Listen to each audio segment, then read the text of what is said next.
Meu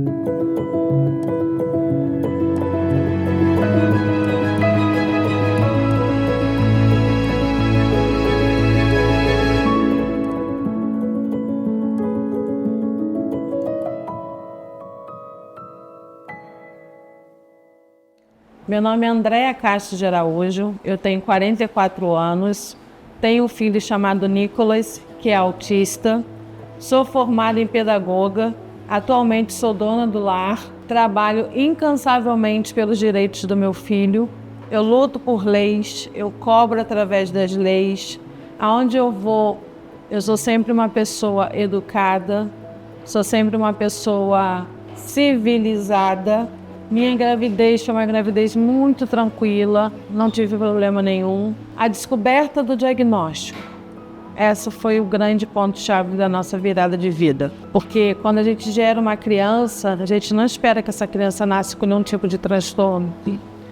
E o meu filho nasceu. Então, para mim, foi muito difícil. Eu tive depressão, eu faço tratamento psiquiátrico e psicológico até hoje. Nunca escondi meu filho do mundo, nunca fiz isso. Não é uma vergonha. Eu aceito meu filho como ele é. Eu luto para que ele seja independente, para que ele consiga alcançar voos mais altos. O meu sonho era ser advogada, né? E eu acabei virando advogada do meu filho, porque eu aprendi tudo sobre as leis, eu estudei as leis, eu interpretei as leis. Então, quando eu ia cobrar alguma coisa da Secretaria de Educação, da escola, da coordenação pedagógica, eu levava a lei comigo, humildemente eu sentava e falava, vamos conversar? O que vocês podem fazer pelo meu filho perante a uma lei? E assim foi. Meu filho estudou no Colégio Zelita Rocha de Azevedo, no Parque Aeroporto, durante 4 anos. Foi a melhor escola municipal para o meu filho. Por quê? Porque lá eu tive uma grande parceria. A saudosa diretora Elizabeth Dias Brandão, a nossa Betinha, ela abriu a porta da escola para que eu levasse uma palestra chamada Autismo na Escola. Eu fui lá para dar uma palestra sobre autismo porque se falava-se muito em Macaé sobre o autismo. Mas só quem vive o autismo sabe o que falar sobre o autismo. Então, assim, foi muito enriquecedor. Ela abriu as portas, ela nos apoiou, nós fizemos a palestra, deu bastante gente, teve gente fazendo pergunta, professor, funcionário, e isso foi muito importante pra gente. Então, assim, e quando eu fiz a segunda palestra, eu levei uma psiquiatra chamada doutora Thaís, que ela foi gratuitamente dar uma palestra do luto à luta sobre o autismo, que vai do diagnóstico, que a gente chama de luto, não é que ninguém morreu, mas é porque é uma dor muito grande, e a luta que a gente vivenciar todos os dias, algumas portas fechadas para a gente. Ele foi diagnosticado aos 7 anos pelo Dr. Leonardo Muniz, excelente psiquiatra infantil lá do Pronto Socorro. Ele só atende pelo SUS. Foram 3 consultas. Cada consulta durou em média 2 horas e meia. Eu nunca vi um médico sentar no chão para brincar com um brinquedo lúdico com uma criança, e ele fez isso com meu filho. Ele levou meu filho, quando meu filho teve fome, para comer uma coxinha do outro lado da rua. Eu nunca vi um médico fazer isso. Ele é o médico do meu filho até hoje. Eu tenho esse homem como um anjo na minha vida. Eu não troco esse médico por nada. E eu espero, assim, que ele não saia do SUS, porque ele é um excelente profissional. O Nicolas, ele foi uma criança que deu pouco trabalho, graças a Deus. A gente fez as intervenções necessárias tanto na área de médica quanto em casa também. Inclusive na escola também teve umas intervenções, o que foi muito bom para o desenvolvimento dele. O Nicolas adora jogar videogame no computador online com os amigos dele. A paixão dele é essa. O pai do Nicolas, o Felipe, o meu esposo, ele é autista, né?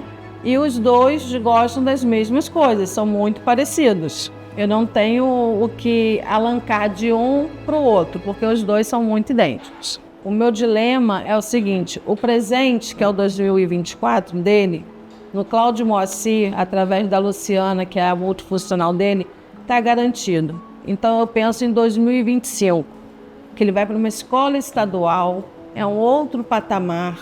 Eu não sei se nessa escola ele vai ter apoio pedagógico, eu não conheço a escola, entendeu? Então, assim, se não tiver, eu vou ter que buscar na justiça um auxiliar de sala de aula para ele, porque ele tem direito, né? Então, tudo assim que eu conquistei para o Nicolas foi através das leis. Carteira de identidade de pessoa com deficiência, o BPC dele. Então, assim, foi tudo com muito suor, muitas noites em claro, lendo e lendo leis. Porque não adianta você ler uma lei e você não entender a lei, você tem que interpretar a lei, né? Então, assim, eu consegui muita coisa através das leis. E aonde eu vou, eu sou benquista. Por quê? Eu sou uma pessoa humilde, eu chego, eu dou bom dia, peço licença, onde que eu converso com fulano, onde eu encontro com a tal pessoa responsável por esse setor. E assim foi a minha vida inteira. Eu tenho 4 fichários, 2 pastas e mais um monte de arquivo no computador do meu esposo, repletos de leis. Leis que são tanto PL, que são projetos de leis que vão para o Senado para ser aprovado, que eu acompanho, quanto as leis estaduais, municipais e federais aprovadas. Porque não adianta você ter uma lei aprovada e ela não é posta em prática. Então a gente faz o quê? A gente cobra. Mas tem que saber cobrar. Não é chegar, porque está na lei, você tem que fazer. Não, não é assim. Vamos sentar. O que você pode fazer por mim de acordo com o que está escrito na lei? Porque não é para mim que eu estou pedindo. É para o meu filho. Eu sou a voz dele. Se eu não falar por ele, quem vai falar? Se eu não cobrar por ele, quem vai cobrar? Hoje o Nicolas evoluiu muito, com a ajuda do pai, com a minha ajuda, com a ajuda da PAI. Quando eu fui na PAI, eu me senti assim tão acariciada, amada, me senti acolhida, que eu falei, se eu sou acolhida, meu filho vai ser acolhido aqui também. Então isso para mim é muito importante, porque o bem-estar dele é muito importante para mim. Eu fiz uma tribuna cidadã na Câmara, né? Meu esposo foi comigo e meu filho também foi junto. Os vereadores cumprimentaram ele, falaram com ele ficou todo bobo, entendeu? Mas foi uma sessão de cobrança, porque a gente vê as coisas acontecendo e ninguém faz nada. E pinta o autismo em Macaé como se fosse mil maravilhas. E não é. A gente vê instituições precisando de ajuda e a ajuda não chega. E com isso essas crianças perdem terapia, regridem, aí a culpa é dos pais. E quando na verdade não é. O Nicolas, ele aprendeu muito sobre autismo, me ouvindo falar sobre o autismo. Eu nunca escondi nada dele. Sempre falei para ele, você é autista, você nasceu autista, você vai crescer autista, você vai virar um adulto autista. O autismo não tem cor. E eu expliquei para ele, junto com o psiquiatra dele, o Dr. Leonardo Muniz, os passos a passo do autismo, né? Tanto que Nicolas tinha flaps, Nicolas tinha a síndrome das pernas inquietas, e tudo isso foi muito bem resolvido. Flaps são balançar de mãos, entendeu? Isso são flaps. E tinha síndrome da perna inquieta, que é ficar balançando a perna o tempo todo. E isso foi retirado apenas com uma medicação. Ele toma 8 anos, uma única medicação. Meu sonho é ter uma casa própria, porque eu quero deixar essa casa para o Nicolas. Porque eu penso muito assim, se eu falhar, o que vai ser dele? Quem vai cuidar dele? E eu tenho o sonho de comprar uma casa própria e colocar em nome dele, para que ele tenha algo, uma casa, pelo menos um teto, para ele morar sem ter que precisar pagar aluguel, sem ter que se preocupar com esse tipo de coisa. Então é um sonho muito grande. Está um pouco distante? Tá. Mas eu e o meu esposo, a gente está pensando, a gente está lutando, a gente está começando a batalhar para que esse sonho se torne realidade. eu tive uma experiência com o PEI, que é o Planejamento Estratégico Individual. Eu tive uma grande dificuldade em implementar o PEI na escola, porque numa audiência pública que nós fizemos, a Secretaria de Educação estava presente, isso foi na Câmara, e eu perguntei sobre o PEI. E a pessoa que me respondeu, ela não sabia nem do que se tratava. Mas aí ela deu uma desculpa qualquer, que eu não lembro na época, né? E ficou acordado, durante a audiência pública, que o PEI seria implantado no ano seguinte, nas escolas. Só que o PEI que a Secretaria de Educação mandou para as escolas era muito confuso. Nem eles sabiam o que eles estavam fazendo. Então, eu, de contrapartida, eu peguei o modelo de um PEI mais fácil, fui até a escola, conversei com a direção, com a coordenação pedagógica. Eu falei, olha, tem esse modelo, que é o modelo mais prático, mas não é o modelo da CEMED. Mas eu preciso que as atividades do meu filho sejam adaptadas. E a partir daí, tudo foi adaptado. Através de um pedido simples, de uma conversa bacana, legal. Eu consigo muita coisa conversando. Porque você não precisa gritar, você não precisa se exaltar. Basta você chegar humildemente, perguntando, se informando. Se você tem a lei, você leva a lei. Como eu já dei várias pessoas já me procuraram. André, você tem a lei tal, você pode mandar para mim pelo WhatsApp, por e-mail. Eu mando sem problema nenhum. Mas eu mando com a seguinte questão: lê, relê e entenda. Porque não adianta você pegar um parágrafo da lei, esse parágrafo aqui ele me interessa. Então eu vou cobrar, né, nesse parágrafo. Mas tem que ler o parágrafo de baixo, o artigo, o inciso, porque um complementa o outro. Então essa leitura da lei, ela é muito importante e nem todos conseguem fazer. É muito importante o material adaptado para qualquer tipo de transtorno ou síndrome. Por quê? A criança ela vai aprender igual a todo mundo.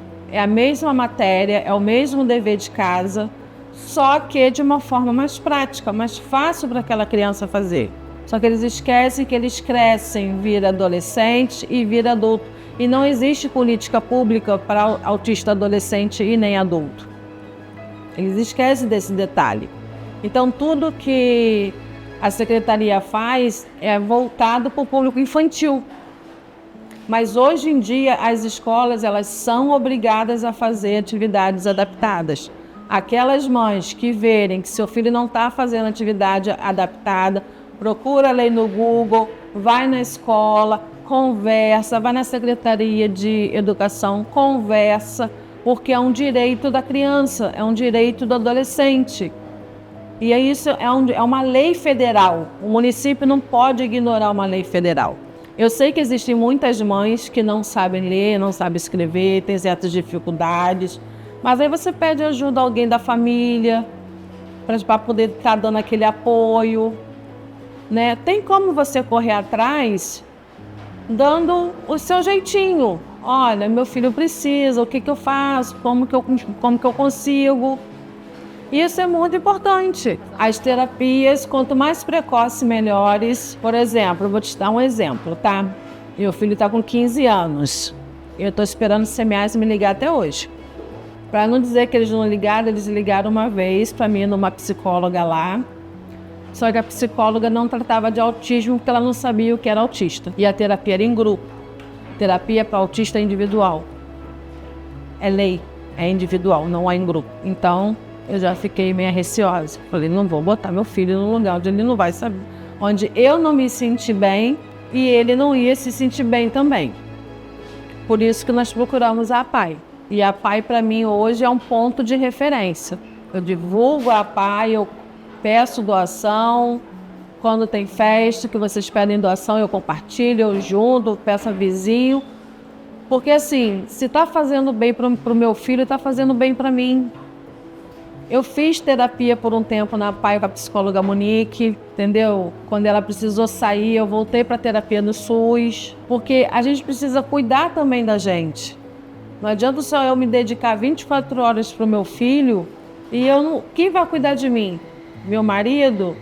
Nós dois temos uma sobrecarga muito grande. Então eu preciso desse autocuidado. Eu preciso do meu psicólogo, eu preciso do meu psiquiatra, porque eu preciso estar sã. Tem dia que eu não quero ver ninguém, que eu não quero falar com ninguém, eu quero me isolar de todo mundo. E eu consigo? Consigo. Mas aí eu deixo uma falha com meu filho, deixo uma falha com meu marido. E isso não é bom. Mas a terapia me faz muito bem. Eu aconselho a todas as mães a fazerem terapia. Eu busco as leis e eu me cuido.